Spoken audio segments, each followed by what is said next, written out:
नमस्कार, प्रातः दर्पण न्यूज में आपका स्वागत है। मैं हूं सज्जन सागर। आगरा की 9 विधानसभा सीटों पर आज मतदान चला है। हालांकि वोट की चोट में युवाओं की बड़ी भागीदारी है और इस समय लगभग 40% से ज्यादा मतदान हो चुका है। चुनावी चर्चा में लगातार हम आपको तमाम अतिथियों से रूबरू करा रहे हैं और आज हमारे साथ राष्ट्रीय लोक दल के प्रवक्ता पवन आगरे जी हमारे साथ मौजूद है। पवन आगरे जी, इस कार्यक्रम में आपका स्वागत है। उत्तर प्रदेश में चुनाव, पहले चरण में चुनाव हो रहा है जी, क्या स्थिति देखते हैं अगर प्रदेश की बात करें तो? देखिए, अभी प्रथम चरण में 58 सीटों पर जो ये चुनाव हो रहा है, ये हमारे लिए बहुत महत्वपूर्ण चुनाव है। कारण ये है कि इसमें पश्चिमी उत्तर प्रदेश के अंदर ज्यादा से ज्यादा सीटों पर चुनाव हो रहा है और आज की स्थिति ये है कि इस किसान आंदोलन के बाद पूरा जो किसान है वो आंदोलित हुआ और वो सड़कों पर पड़ा रहा और 1 साल के बाद 13 महीने के बाद जिस तरह से सरकार ने उसकी भरपाई करने की कोशिश की और वो तीनों कृषक जो कानून थे उनको वापस लिया, तो ये लगा वो बैकफुट पर पहुंच गए। और उसके बाद एक बड़ा काम ये हुआ जब उनके इंटरनल सर्वे में ये पाया गया कि वो भाजपा पूरी तरह से साफ हो रही है पश्चिमी उत्तर प्रदेश में से, तो उसके बाद इन्होंने तमाम जगह से अपनी जो प्रत्याशी थे उनको भी बदलना शुरू किया और जिस तरह से खदेड़ा हुआ जहां जहां इनके प्रत्याशी पहुंचे और उसके बाद जनता ने उनको दौड़ा लिया, तो अमित शाह जी वहां मनाने के लिए पहुंचे।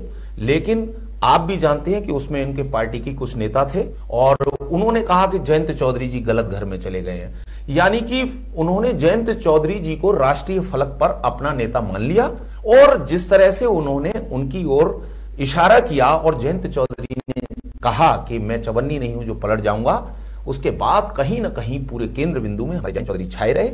और चूंकि ये पश्चिमी उत्तर प्रदेश का ये बहुत महत्वपूर्ण चुनाव है जिसको कि हम अखिलेश यादव जी के साथ मिलकर लड़ रहे हैं, तो इसमें महत्वपूर्ण जिम्मेदारी के साथ हम, मुझे लगता है कि हम 100% सीटों पर अपनी जीत सुनिश्चित कर रहे हैं। अच्छा, बिंदु क्या होंगे जो जीत के आप दावे कर रहे हैं, वो किन बिंदुओं पर होंगे? देखिए, जीत के जो बिंदु हैं हमारे 3 बिंदु अहम हैं।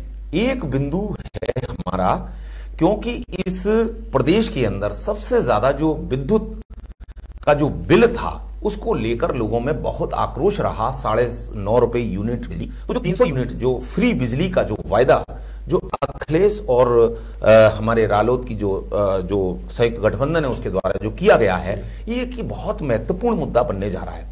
दूसरा, जो बेरोजगारी को इन्होंने पूरे देश के नौजवानों को गर्त में धकेल दिया था, उसमें हमारा 1 करोड़ नौजवानों को जो रोजगार देने का वादा जो मैनिफेस्टो में किया गया है, ये बहुत महत्वपूर्ण है। तीसरा, उन्होंने किसानों के लिए तमाम चीजें और आगरा में जो आलू अनुसंधान केंद्र की जो स्थापना, क्योंकि आलू किसानों की बहुत पुरानी समस्याएं थी और इसको लेकर जिस तरह से आपने देखा होगा अखिलेश जी का भी बयान आया, हमारे जयंत चौधरी जी का भी बयान आया कि हम सड़े आलू तक का पैसा आपको पे करेंगे, तो एक ये बहुत महत्वपूर्ण मुद्दा होने जा रहा है। और ये जो जाट बैल्ट, जिसे जाट लैंड कहा जाता है, मैं एक बात बताना चाहता हूं कि इस बार जो सामाजिक समीकरणों के तहत जो टिकटों का वितरण हुआ है, क्योंकि किसानों के अंदर सिर्फ जाट ही नहीं थे, किसानों के अंदर मुस्लिम भी थे, दलित भी थे, कामगार भी थे, कमेरा वर्ग भी था, तो ये जो समीकरण बनना है उसको लेकर भाजपा पूरी तरह से बैकफुट पर गई हुई है और आप देखिएगा कि इसके बड़े चौंकाने वाले परिणाम आपको 10 मार्च को प्राप्त होंगे। क्या लगता है, भाजपा कह रही है कि 11 मार्च को कमल खिलेगा और आप कह रहे हैं कि परिणाम को उलट फेर होंगे? देखिए, कमल मुरझाने जा रहा है और निश्चित रूप से ये जो भी ओवर कॉन्फिडेंस में इन्होंने इस तरह के जो गलत निर्णय निरंतर लेते जा रहे हैं, उससे इनका नुकसान ही कर रहे हैं। जैसे मैं आपको बताता हूं कि आगरा की 9 सीटें, आगरा की 9 सीटों पर जो कि 2017 में इनके पूरे खाते में गई, उस समय जो भ्रम की राजनीति इनके द्वारा की गई, झूठे वायदों की राजनीति की गई, उसके बाद सारे लोगों ने कहा कि ठीक है, हम एक बार इस सरकार को देख लेते हैं। इन्होंने कहा कि हम गड्ढा मुक्त सड़कें देंगे। आप देखिए, जिस शहर की हर सड़क पे आप चले जाइए वहां पर आपको गड्ढा युक्त सड़कें मिलेंगी। तो इनके वायदे फेल हुए हैं और शायद यही कारण था कि इनके 9 के 9 विधायक पूरी तरह से फेल हुए और फेल होने के बाद उसमें से इन्होंने 5 विधायकों की टिकट भी काटी, यानी भरपाई करने की कोशिश की। और इनको जब विधायक की लड़ने के लिए नहीं मिले तो इन्होंने बाहर से आयतित करके लोगों को टिकट दी कि भाई आप आइए और आप हमारी पार्टी से चुनाव लड़िए, क्योंकि उनको लगा कि शायद ये उनकी फेस वैल्यू हो सकती है। अच्छा, ये एक सवाल और है मेरा, आगरा में 9 विधानसभा सीटें जी, रालोद और सपा गठबंधन कितना मजबूत है और कितना मजबूत है और कितनी सीटों पर मजबूत है? देखिए, मैं आपको बता दूं, आप इस समय देखिएगा जो भी सामाजिक समीकरण बन रहे हैं, हम अभी बाहा से शुरू करते हैं।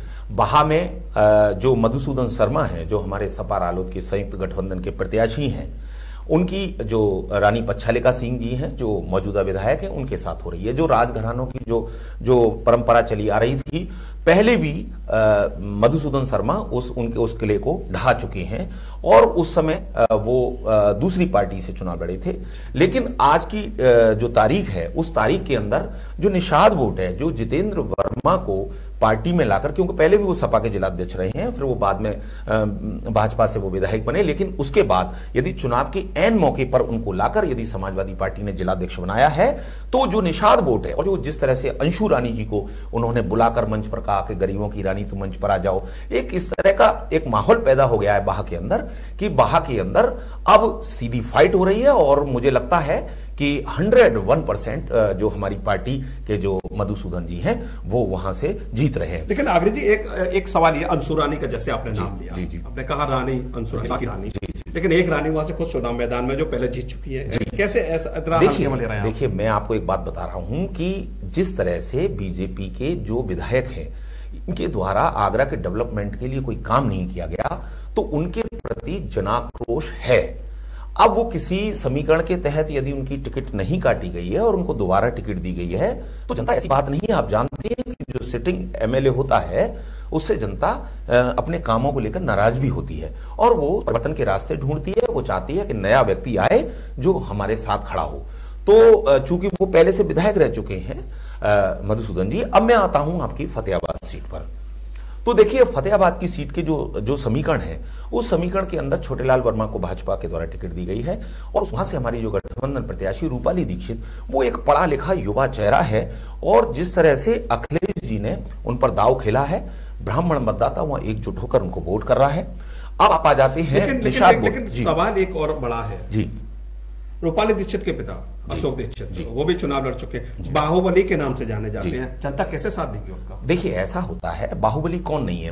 मैं तो कहता हूं कि बाहुबली क्या ये लोग बाहुबली नहीं है जिनके लड़के जो है वो किसानों को गाड़ी से रौंद देते हैं? क्या ये बाहुबली नहीं है? मैं तो इनको भी बाहुबली मानता हूं कि जब जो 700 किसानों की शहादत के गुनहगार रहे, तो ये बाहुबली का जो भी परसेप्शन रहा होगा, मैं उस समय पीछे की तरफ नहीं जाना चाहता, क्योंकि राजनीति में बहुत सारे बाहुबली हर दल के अंदर है, मुझे ये कहने में कोई गुरेज नहीं है। लेकिन आज जो पार्टी का, जो पढ़े लिखे लड़कों का, युवाओं का जो परसेप्शन आ रहा है, चाहे वो अखिलेश जी के रूप में आ रहा हो, चाहे जयंत चौधरी जी के रूप में आ रहा हो, चाहे रूपाली दीक्षित के रूप में आ रहा हो।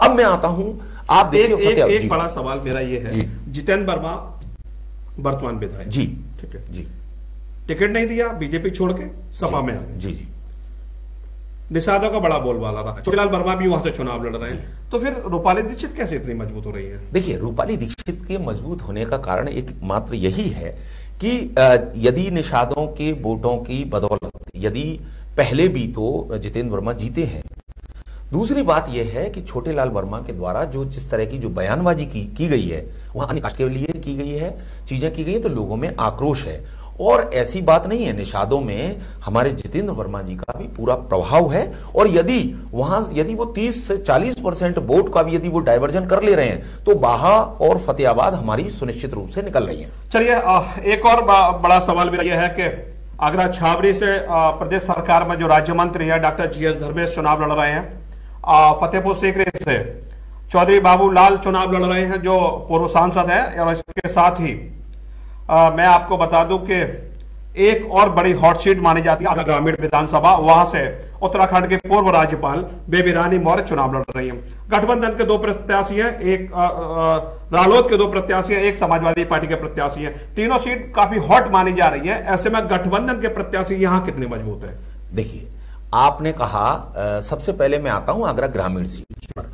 आगरा ग्रामीण सीट पर आपने कहा कि जो बेबी रानी मौर्य चुन रही है, मुझे तो लगता है कि बेबी रानी मौर्य को इस सीट से चुनाव लड़ना ही नहीं चाहिए था, क्योंकि वो उत्तराखंड की राज्यपाल रह चुकी हैं, वो पहले मेयर भी रह चुकी हैं और इस समय भारतीय जनता पार्टी की राष्ट्रीय उपाध्यक्ष हैं। इतने बड़े चेहरे को लाकर इस सीट पर दांव खेलना मुझे लगता है कि भाजपा को बहुत महंगा पड़ा है, क्योंकि एक औहरा बन जाता है। आज भी लोग कह रहे हैं। स्थिति क्या रहेगी ग्रामीण पर? देखिए, आगरा ग्रामीण पर जो हमारे जो संयुक्त प्रत्याशी हैं महेश कुमार जाटव, वो जनता के बीच से निकले हुए व्यक्ति हैं और लोगों को लग रहा है कि यदि हम इनको पकड़ेंगे तो हमारे काम इन तक पहुंचना हमें आसान होगा, ये हमारे काम ज्यादा करवा पाएंगे। और जिस तरह से उनको परसेप्शन दिया जा रहा है कि इनको एक बड़ी जिम्मेदारी मिलने, जैसे केशव प्रसाद मौर्य जी ने कहा कि इनको बड़ी जिम्मेदारी मिलने जा रही है, तो लोग यही तो कहेंगे कि भाई इनको जिम्मेदारी मिल जाएगी, यदि हमने इनको जिता के भेज भी दिया तो ये हमारा क्या भला कर पाएंगे, तो हम तो इनके दरवाजे पे खड़े रह जाएंगे। तो व्यक्ति इस समय जो जनता का जो प्रत्याशी होता है, जनता उसको वोट देना ज्यादा पसंद करती है और यही कारण है, वही हमारी जीत का आधार आगरा ग्रामीण में बनने जा रहा है। अब मैं आता हूं आपकी जो फतेहपुर सीकरी सीट, जो फतेहपुर सीकरी सीट पर जो चौधरी बाबूलाल जी एक बड़ा चेहरा है, इसमें नो डाउट, वो सांसद भी रहे हैं, सारी चीजें रही हैं, लेकिन आप जानते हैं कि कहीं ना कहीं आप जो वहां का लोगों में आक्रोश था, आक्रोश की वजह से चौधरी उदयभान सिंह की टिकट काटी गई। तो जनता में भाजपा को लेकर जो आक्रोश है, उस आक्रोश को भुनाने के लिए यदि ब्रजेश चाहर को हमारी पार्टी के द्वारा टिकट दी गई है, और ब्रजेश चाहर युवा चेहरा हैं और लगातार जो वहां उनकी जो संघर्षशील नेता की जो छवि है वो इनकी इस तरह से निखर के आ चुकी है और लोगों में इस बार लगता है कि वो 2 बार चुनाव हार चुके हैं, तो उनको इस बार हम विधायक बनाना चाहते हैं। और यही कारण है कि इस समय पूरी तरह से आप देखिएगा, और जहां राष्ट्रीय लोकदल और समाजवादी पार्टी का जो गठबंधन है ये भी इतनी मजबूती से हुआ है, जिसमें मुस्लिम वोट हमको पूरा 100% हमको मिल रहा है, और जो हमारा यादव वोट है वो हमको 100% मिल रहा है, और जो हमारा जाट वोट बैंक है, जो हमारा अन्य जो हमारी जो छोटी छोटी जो जातियां हैं जिनको हमारे द्वारा जिनको सम्मान दिया गया, वो सारे के सारे लोग उनको वोट कर रहे हैं। अब आपने तीसरी सीट की छावनी पर डॉक्टर जीएस धर्मेश, चूंकि उनको बेशक राज्य मंत्री बना दिया, मुझे नहीं मालूम कि उनकी टिकट क्यों नहीं काटी गई, लेकिन ऐसा कोई उल्लेखनीय काम उनके द्वारा नहीं किया गया है। लेकिन जो कुंवर चंद वकील हैं, आपको पता होगा कि वो जब बसपा से चुनाव लड़े थे लोकसभा का, उस समय वो मात्र 5-7 हजार वोटों से हारे थे, आपको पता होगा कठेरिया जी से। तो एक कहीं ना कहीं लोगों में जो बसपा के लोग हैं उनमें थोड़ा सा यह है कि इनको हमें सपोर्ट करना चाहिए। और मैं आपको बता दूं कि लोगों में ये मैसेज पूरी तरह से चला गया है कि जो इस चुनाव में जो बसपा है वो भाजपा की बी पार्टी में काम कर रही है, तो यदि इसको वोट दे भी दिया हमने तो ये लोग जाकर भाजपा के साथ मिल जाएंगे और ये सरकार बनाने की स्थिति में पहुंचने की, तो वो कोई मौका ऐसा नहीं देना चाहते। वोटों का इस बार डाइवर्जन नहीं हो रहा जरा भी। अच्छा, सवाल मेरा ये आगरा की 9 विधानसभा सीट है जी, कब्जा कितनों पर कर रही है गठबंधन? देखिए, मैं तो आपको कह रहा हूं कि गठबंधन आज की तारीख में करीब 7 सीटों पर, देखिए अब आप मेरे को यह सवाल मत पूछिएगा कि 2 सीटें ऐसी कौन सी हो सकती हैं, लेकिन 7 सीटों पर स्पष्ट तरीके से वो हम विजय प्राप्त करने जा रहे हैं 7 सीटों पर, और 2 सीटों पर हमारी सीधी फाइट है। और उसमें भी हो सकता है कि हमारा जो विपक्षी दल है वो ले जाएगा, उसमें भी भाजपा को शायद 1 सीट मिल पाए। चलिए, 7 सीटें आप जीत रहे हैं, लेकिन सबसे बड़ा सवाल यह है आगरा को क्या मिलेगा आपसे?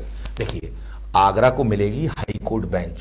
मैं आपको एक बात बताना चाहता हूं कि जिस समय भारतीय जनता पार्टी को जब ये 9 सीटें मिली, उसके बाद फिर जिस तरह से लोकसभा को भी जिताया गया 2019 में, और जब केंद्रीय विधि न्याय राज्य मंत्री यहां पर प्रोफेसर एसपी सिंह बघेल बने, तब तो लोगों को लगा कि अब तो हाई कोर्ट की बेंच सुनिश्चित है आगरा के अंदर, लेकिन उस बेंच को भी वो ला नहीं पाए। और पता नहीं पार्टी ने क्या सोचा कि उनको अखिलेश यादव जी से चुनाव लड़ने के लिए उनको करहल भेज दिया, वो करहल चले गए, तो क्या भला कर पाएंगे। लेकिन हम निश्चित रूप से जो अखिलेश जी ने कहा है, और आप ये भी देख रहे होंगे कि आगरा का जितना डेवलपमेंट, अब मुझे कहने में कोई गुरेज नहीं है कि आगरा की जनता अखिलेश जी को उतना लौटा कर नहीं दे पाई जितना विकास उन्होंने इस आगरा के अंदर किया। आप फतेहाबाद रोड से देख लीजिए, चाहे वो सेल्फी पॉइंट हो, चाहे मेट्रो रेल परियोजना हो, ये भी उन्हीं की देन है, और बहुत सारे काम किए हैं। और इस बार जब जयंत चौधरी जी का साथ मिल रहा है, और उनके साथ जो किसान और जो मजदूर और जो शोषित वर्ग भी आकर उनके साथ जो खड़ा हुआ है, उससे एक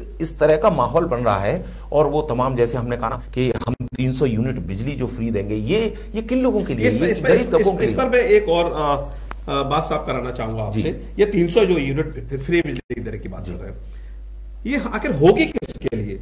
आम नागरिक के लिए होगी या कोई विशेष रखा गया? नहीं, ये सभी के लिए होगी, सबसे अच्छी बात है, क्योंकि आप उसका यदि उसमें भी फिर लोग भ्रष्टाचार करने लगेंगे यदि कोई उसका एक निश्चित पैमाना बनाया जाएगा। तो ये उन्होंने बिल्कुल स्पष्ट रूप से कहा कि 300 यूनिट बिजली हम सभी को फ्री देंगे, उसके ऊपर जो होगा उस यूनिट का वो चार्ज करेंगे। लेकिन एक बड़ा सवाल ये है, आप 300 यूनिट बिजली फ्री की बात कर रहे हैं, यानी कि उस पर सरकार बनाने की बात कर रहे हैं आप, लेकिन ऐसे में कोरोना काल बड़ा विषम परिस्थितियों वाला रहा था और प्रदेश और केंद्र सरकार ने जो है राशन उपलब्ध कराया था, कोरोना वैक्सीन उपलब्ध कराई थी और तमाम योजना संचालित की थी, किसानों को भी किसान सम्मान राशि दी गई थी। तो ये भी एक चुनावी मुद्दा हो सकता है भाजपा के लिए कि भाजपा इन विकास कार्यों को लेकर जीत सकती है। देखिए, भाजपा ने क्या कहा कि हम जो है राशन देंगे सिर्फ मार्च तक। सबको मालूम है ये राशन केवल चुनाव तक मिल रहा है, उसके बाद कहीं नहीं, कुछ भी नहीं मिलेगा, पहली बात। दूसरी बात आपने कही वैक्सीन की बात, ये फ्री वैक्सीनेशन की सुविधा विश्व के हर देश के अंदर ऐसा कोई देश नहीं है जहां इसका कोई चार्ज लिया गया हो, ये सुविधा सभी ने उपलब्ध कराई है। रही बात इसी वैक्सीनेशन की बात यदि आप कर रहे हैं तो आपको याद हुआ कि जब चेचक की जब वैक्सीन बनी थी, आज भी यदि आपकी बाहों पर आपने देखा होगा एक चवन्नी जैसा एक जो निशान है, ये भी कांग्रेस की देन थी। तो ये कोई इस बात को आधार बनाकर वोट लेना मुझे नहीं लगता है। ये तो फ्री वैक्सीनेशन, ये तो आपका दायित्व है। यदि आप सत्ता में बैठे थे तो आपने ये काम किया, हम सत्ता में होते तो हम उस काम को करते। इसमें एहसान की क्या बात है? जनता का पैसा है, जनता के पैसे से आपने वैक्सीन लगवाई है। इसके लिए आपने पेट्रोल से लेकर, आपने गैस से लेकर, आपने डीजल से लेकर इतनी महंगाई बढ़ा दी, आम आदमी की कमर तोड़ दी, चीजें कर दी। यदि उसमें से यदि आपने एक वैक्सीन लगा दी तो कौन सा आपने एहसान कर दिया जनता पर? राष्ट्रीय प्रवक्ता है आप, प्रदेश में कितनी सीटें जीत रहे हैं? देखिए, हम 300 से अधिक, देखिए मैं गणित है, मैं आपको मैं गलत बात नहीं बोलता हूं। आज की तारीख के अंदर 100 सीटों पर तक पहुंचना भाजपा को बेहद मुश्किल हो रहा है। और जो विपक्ष है, मैं जिसमें मैं कांग्रेस को भी शामिल कर रहा हूं, जिसमें मैं जो अन्य लोग हैं, बसपा है, उसको भी शामिल कर रहा हूं। मतलब आज की तारीख में आप ये मान लीजिए कि 100 सीटों के नीचे ये लोग सिमटने जा रहे हैं। और बाकी की जितनी भी चीजें हैं उसमें विपक्ष में, तो उसमें समाजवादी पार्टी और जो हमारा जो गठबंधन है राष्ट्रीय लोकदल का, मैं ईमानदारी के साथ कह रहा हूं कि 250 से 300 के बीच में ये सीटें हमारी होंगी। राष्ट्रीय लोकदल किसानों की पार्टी मानी जाती है, किसानों के नेता भी माने जाते हैं चौधरी चरण। किसानों के लिए क्या खास रहेगा? देखिए, किसानों के लिए तो इतनी चीजें खास की हैं। उन्होंने कहा कि हम आपको जो भी गन्ने का जो समर्थन मूल्य है, जब इन्होंने जिन्ना की बात की तो उन्होंने गन्ना की बात की।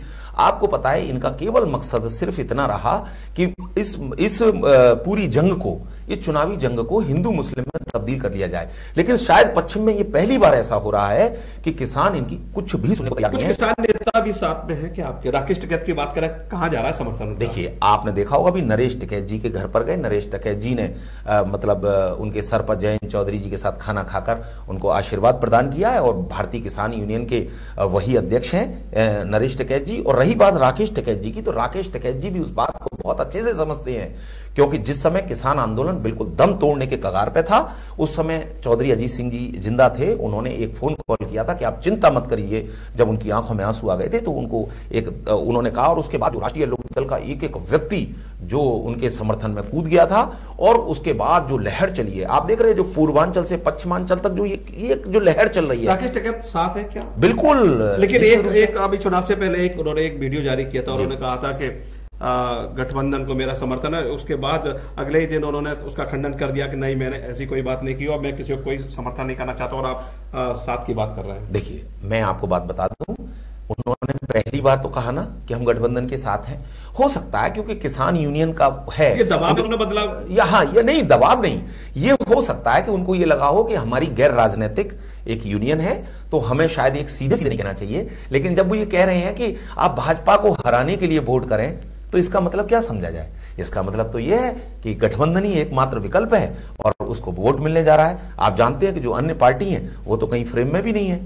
चलिए, पवन आगरे जी राष्ट्रीय प्रवक्ता है राष्ट्रीय लोक दल के और बड़े कवि भी माने जाते हैं, तो हम चाहेंगे आपसे कि एक बड़े कवि हैं आप, आपके 10 मार्च नजदीक आ रही है, तो जीत का जश्न किन लाइनों के साथ होगा? मैं तो कहता हूं कि सामाजिक समरसता के लिए हम इस जंग को जारी रखेंगे और जीत होगी हमारी। जलसे की तैयारी रखेंगे, तो जलसे की तैयारी रखे हुए हैं।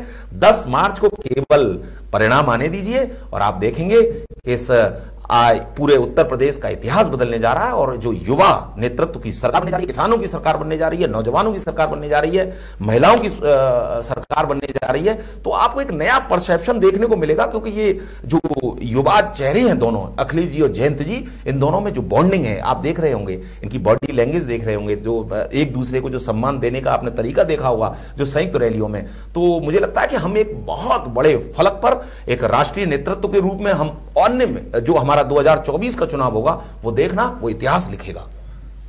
तो ये थे हमारे साथ राष्ट्रीय लोक दल के प्रवक्ता पवन आगरी जी, जो कि साफ साफ दावा कर रहे हैं कि 10 मार्च को सपा और राष्ट्रीय लोक दल गठबंधन की सरकार बनेगी और युवाओं की सरकार बनेगी। और इस तरह की चुनावी चर्चा में हम आगे भी आपसे रूबरू होते रहेंगे। जब तक के लिए दीजिए इजाजत, नमस्कार।